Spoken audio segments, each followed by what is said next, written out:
Welcome back. In my third book, Easy, Sexy, Raw, I wrote about the Doomsday Project. The Doomsday Project, or the Vault, as it is also known, is an air-conditioned bunker where the Norwegians have stored heritage seeds, billions of them. Why did they do this? Because they're afraid of what's going to happen to life as we know it due to the introduction of genetically modified foods, also known as GMOs. Well, that's their solution to this growing problem. But what can we do about it?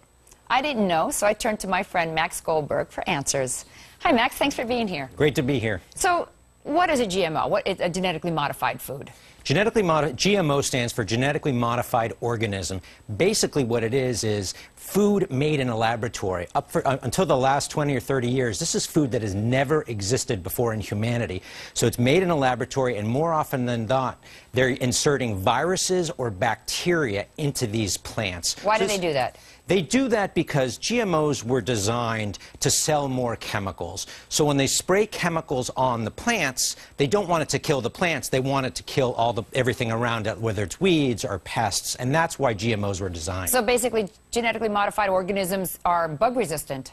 Exactly. The plants are resistant to the chemicals. All right, so why are they so bad for our health? You really seem to hit on that point. Well, no long-term studies have ever been done on humans, but when you look at the studies that have been done on animals, it's pretty appalling. You're talking about liver damage and kidney damage, and when they've fed it to hamsters, the third generation of hamsters weren't able to produce babies. So that's the real safety issues, but the real big issue in our country, Carol, is that genetically modified foods are not labeled. So people do not know that they are eating genetically modified foods. Now, over 60 countries around the world require GMOs to be labeled, but the U.S. does not. And why is that? According to the Food and Water Watch, the ag biotech industry, which owns all these GMOs, has spent $572 million on campaign contributions and lobbying to make sure that they don't get labeled. What's the ag?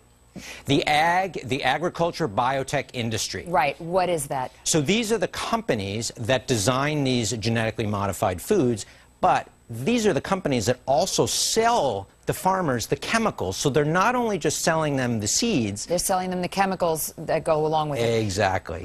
But you know what question pops up in my head? Aren't these people also eating this food?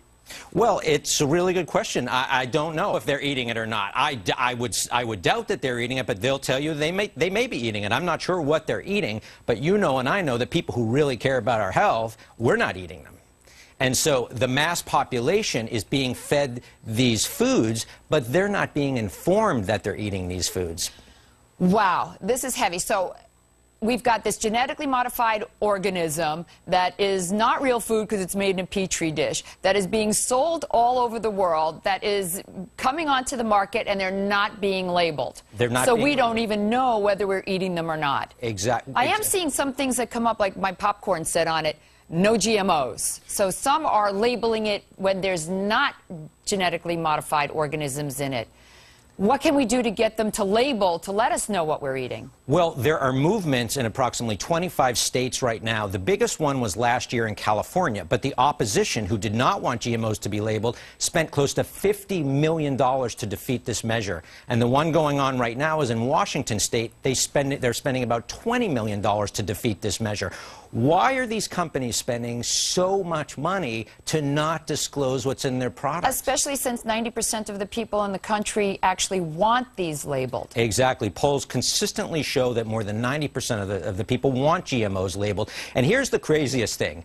The U.S. As if that wasn't crazy enough. Go ahead. Here's the U.S. Patent Office gives patents to these genetically modified seeds. So a patent on food. Yes, they have a patent. So they say you get a patent because it's unique and different. Yet the FDA says, no, genetically modified food is no different than non-genetically modified food. So the FDA says it's the same thing, and the U.S. Patent Office says it's unique and different. And it's one of the real injustices in our country that GMOs are not labeled. Wow. So how can we get them labeled? What do we have to do quickly? Well, we have to, constantly ask our politicians to support GMO labeling. So write to your senators, write to your congressmen. Yes. Have your voice heard. Absolutely. We need people involved. Continue to buy organic food because organic food, GMOs are prohibited.